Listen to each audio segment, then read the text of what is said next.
Allah berfirman, ana inda dhanni abdi bi. Aku tergantung prasangka hambaku terhadap diriku. Dalam riwayat, in khairan fa khairun wa in syarran fa syarr.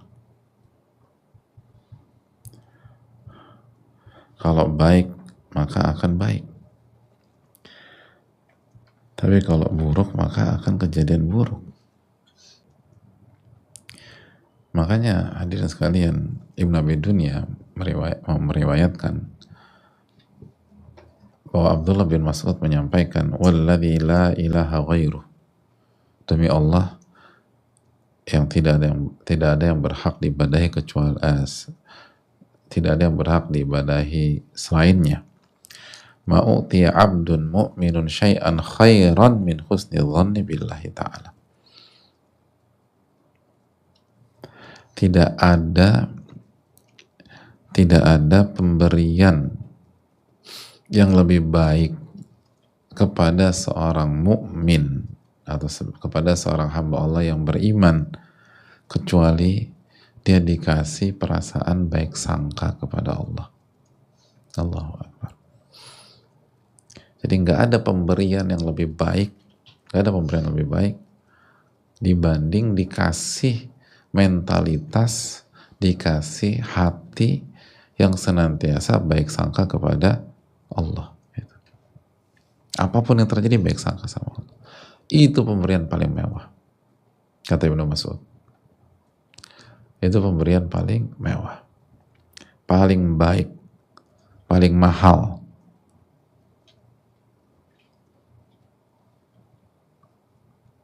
Paling bernilai. Dan kita tahu bahwa Ibnu Mas'ud adalah ulamanya para sahabat. Lihat bagaimana para ulama menjelaskan hakikat kehidupan dan hakikat pemberian.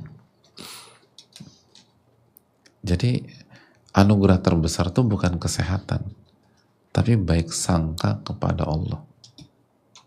Begitu kita berpikir kesehatan, begitu kita sakit, drop kita. Tapi kalau kita baik sangka sama Allah, walaupun ada orang sakit parah, dia tetap bahagia, dia tetap optimis, dia tetap tenang. Kenapa? Baik sangka sama Allah.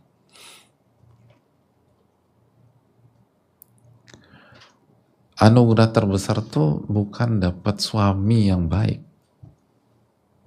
atau berumah tangga, atau menikah, tapi baik sangka sama Allah. Begitu kita berpikir bahwa anugerah terbaik adalah suami yang baik, Allah takdirkan suami kita bermasalah, hancur kita. Tapi kalau kita dikasih baik sangka sama Allah, laqadarullah suami kita khilaf, suami kita terpuruk, atau suami kita nggak baik, kita nggak jatuh. Kenapa? Baik sangka sama Allah, pasti ada hikmah. Gitu. Pemberian terbaik itu bukan dikasih uang, dikasih harta, tapi baik sangka sama Allah. Kalau kita berpikir pemberian yang terbaik adalah uang atau harta, begitu Allah seretkan rezeki kita dalam 1 tahun ini misalnya, goncang kita. Tapi kalau kita dikasih baik sangka sama Allah, tahun ini kita diseretkan, tetap optimis, tetap semangat. Kenapa? Yakin sama Allah, baik sangka sama Allah.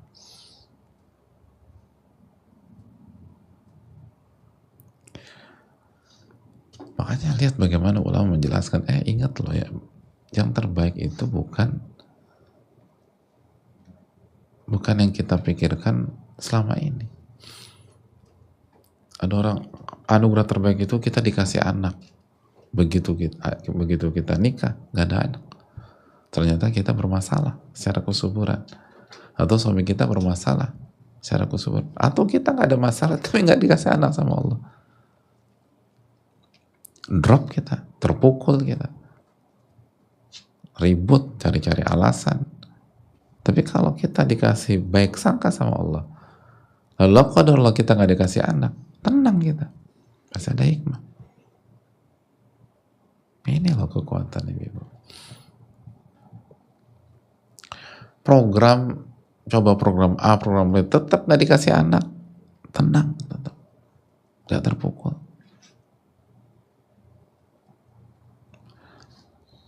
Itu poin. Jadi mau dikasih kondisi apapun sama Allah, tetap nggak bergeming,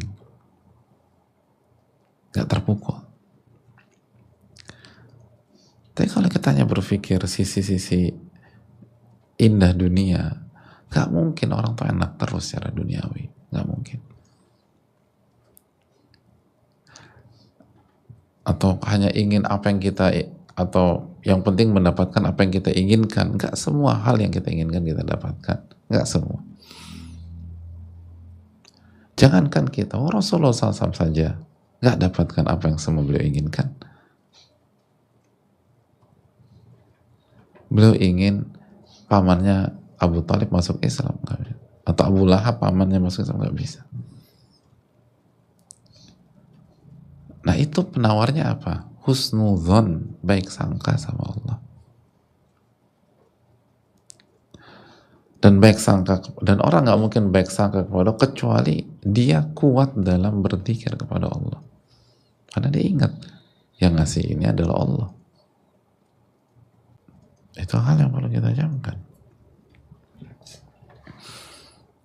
Lalu Ibnu Mas'ud menyampaikan, "Walladzi la ilaha ghairuh, la yuhsinu 'abdun billahi dhanna illa a'tahu Allahu 'azza wa jalla dhanna.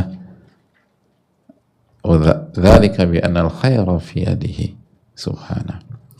Dan demi Allah yang tidak ada ilah yang berhak diibadahi selain dirinya, tidaklah seseorang hamba baik sangka dan husnudzon kepada Allah kecuali Allah akan berikan prasangka baiknya tersebut.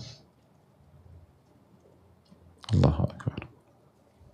Jadi kalau kita baik sangka, Allah akan kasih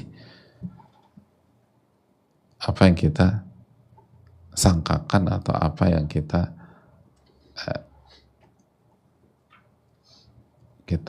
sangkakan itu. Allah akan kasih husnudzon kita itu. Allah akan kasih. Allah akan kasih husnudzon kita.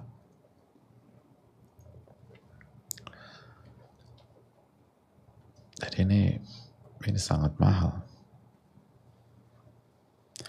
Kenapa? Karena kata Ibnu Mas'ud, "Dzalika bi anna al-khaira fi yadihi." Karena segala kebaikan itu di tangan Allah. Makanya Allah mengatakan, "Sirru sa'adati husnu dhannika billadzi khalaqal hayata wa qassamal arzaqa." Rahasia kebahagiaan itu adalah baik sangka kepada Allah yang telah menciptakan kehidupan Anda dan membagi-bagikan rizki.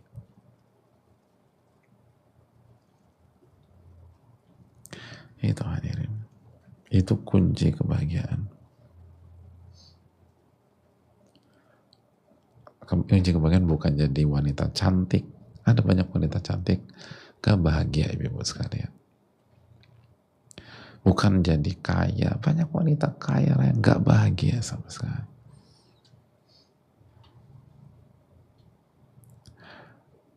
Kunci kebahagiaan itu bukan pergaulan elit. Banyak orang-orang di level atas pergaulannya gak bahagia sama sekali.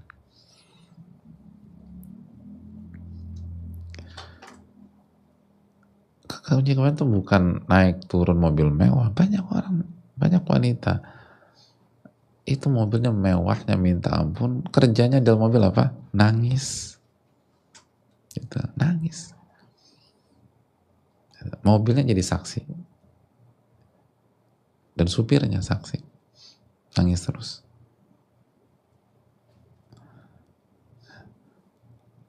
Gitu loh. Sebagaimana ada banyak wanita gak pernah naik mobil mewah. Naik angkot, naik bajai. Bajai masih ada gak sih? Masih, Masya Allah. Sambil bergetar-getar. Tapi bahagia, seneng dia. Wah, happy udah. Seneng minta ampun.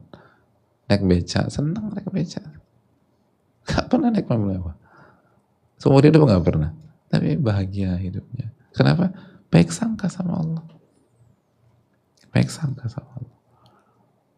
Jadi buat apa naik mobil mewah, kerjanya nangis aja di dalam mobil. Kesel aja. Itu poin hadirin. Jadi kita harus ngerti. Sebenarnya apa itu kunci kebahagiaan? Kunci kebahagiaan itu husnul dhannika billadzi khalaqal hayata wa qasamal arzaqo. Kunci kebahagiaan itu baik sangka sama Allah yang telah menciptakan kehidupan ini dan yang bagi-bagikan rizki. Udah, husnul dhanna kepada Allah.